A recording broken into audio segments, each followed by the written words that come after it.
ఇక్కడ ఎవ్వడు కూడా ఎవ్వడిని ఉద్ధరించడు, నిన్ను నువ్వే ఉద్ధరించుకోవాలి. కాబట్టి నీ మీద నువ్వు పూర్తి నమ్మకం పెట్టుకొని నిన్ను నువ్వే ఎంకరేజ్ చేసుకోవాలి.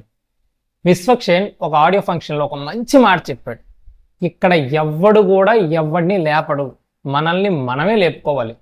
సో నన్ను నేను లేపుకునే దమ్ము నాకు ఉంది కాబట్టి ఇక్కడ నిలబడ్డానని ఒక మంచి మాట చెప్పాడు. ఏ ఊపులో చెప్పాడు కానీ ఆ మాట విన్న ప్రతిసారి కూడా నాకు చాలా మంచి ఇన్స్పిరేషన్గా అనిపిస్తుంది. ఎందుకంటే మనందరి లైఫ్లో అది చాలా బాగా యూజ్ అవుతుంది. నిన్ను నువ్వు నిరూపించుకోవాలి అని అనుకుంటే నువ్వు ఫస్ట్ చేయాల్సిన పని ఏంటంటే ఆడెనక ఈడెనక తిరగడం మానే. నీ పని నువ్వు చాలా శ్రద్ధగా చేసుకొని నిన్ను నువ్వు ఎంకరేజ్ చేసుకో. దానికన్నా బెస్ట్ ఆప్షన్ ఇంకొకటి వేరే ఏదీ లేదు. నేను ఇప్పుడు అడవిలో ఉన్నాను అని నువ్వు మెంటల్గా ఫిక్స్ అయితే, నీవు తప్ప నీ చుట్టూ మనిషి అనేవాడు ఎవ్వడూ లేడని ఫిక్స్ అయితే, నీకు కష్టం వచ్చినా నువ్వే భరించాలి, నీకు ఆనందం వచ్చినా నువ్వే అనుభవించాలి అని నువ్వు ఫిక్స్ అయితే ఎలాంటి బాధలు లేకుండా చాలా హ్యాపీగా నీ లైఫ్లో నువ్వు ఏదైతే చేయాలనుకుంటున్నావో చాలా ప్రశాంతంగా ఆ పని చేయగలవు. ఎందుకు నేను ఇలా ఉండమన్నాను అంటే దానికి నేను ఒక రీజన్ చెప్తాను.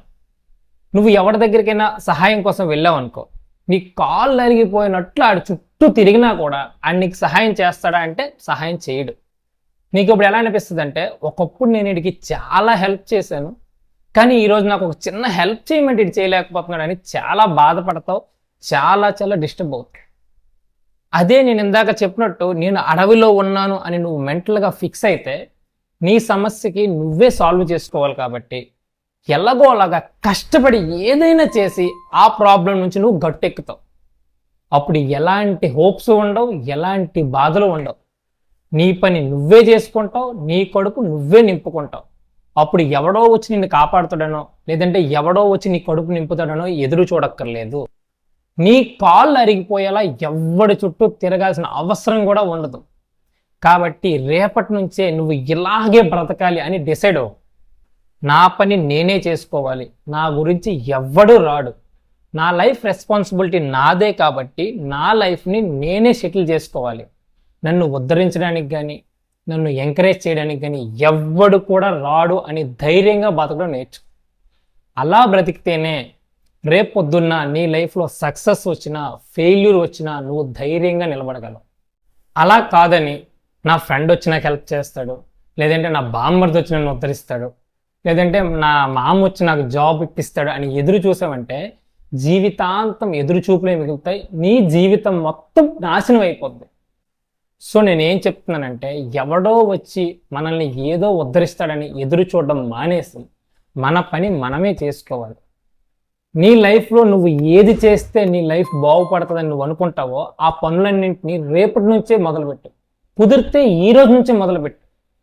లేదు ఈరోజు అమావాస్య మంచి రోజు కాదు, నేను నెక్స్ట్ మంత్ మొదలు పెడతాను, లేదంటే December 31 నైటే మొదలు పెడతాను ఎందుకంటే ఆ సంవత్సరం మొత్తం నాకు టైం ఉంటుందని సాకులు చెప్తూ సమయాన్ని వృధా చేస్తూ గడిపావంటే ఒక 40 సంవత్సరాలు వచ్చాక అప్పుడు బాధపడతావు.